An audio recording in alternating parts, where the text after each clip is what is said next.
আসসালামু আলাইকুম, আশা করি সবাই ভালো আছেন। এটা কি, এগুলো হচ্ছে কেএফসি। তো রেস্টুরেন্টে যে আমরা খাবারগুলা খাই এগুলো কিন্তু খোলা তেলের, এবং কি পরিবেশে তৈরি করে রান্না করে আমরা কিন্তু এগুলা কোনো সময় দেখি না। আমাদের সামনে খাবার পরিবেশন করে আমরা শুধু খেতে থাকি। রেস্টুরেন্টের মতন ওইরকম হয় নাই, কিন্তু তারপর কিন্তু খাবারের মানটা যথেষ্ট ভালো। এখানে যে আমরা যেভাবেই তৈরি করছি এগুলো খাবার স্বাস্থ্যসম্মত, মানসম্মত খাবার। একটু দেখাই কিভাবে খেতে হয় কেএফসি গুলা। যারা খাইছেন তো খাইছেনই, আর যারা না খাইছেন প্রথমে এইভাবে একটা সসের বোতল নেবেন, আর যদি খোলা সসও পাওয়া যায় এগুলো নেবেন। নেওয়ার পরে সসটা এইভাবে ঢালবেন, ঢালার পরে বিসমিল্লাহ করে মুখে দিবেন। হুম,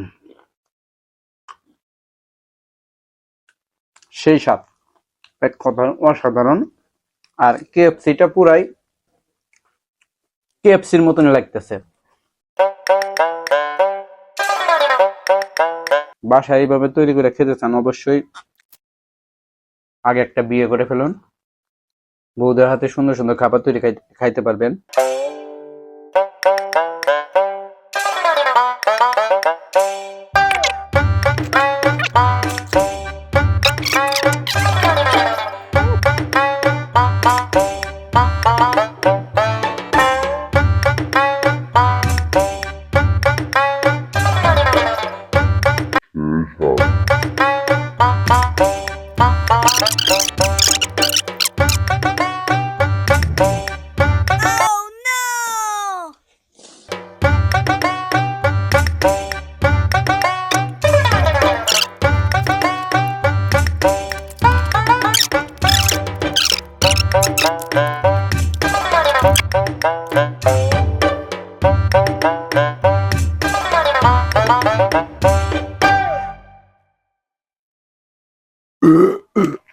Ah.